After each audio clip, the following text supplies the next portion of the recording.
এ যেন ভোজবাজি। রিপোর্ট চাইলেই বদলে গেল সংখ্যা।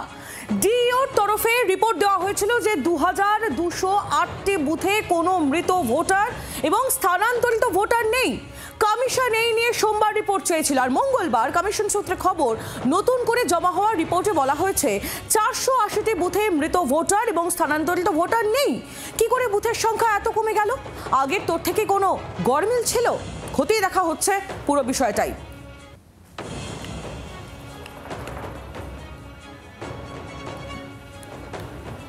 যে তথ্য আপনাদের সামনে তুলে ধরছি আপনার অত্যন্ত গুরুত্বপূর্ণ। এই যেন একেবারে ভোজবাজির মতো রিপোর্ট বদলে গিয়েছে।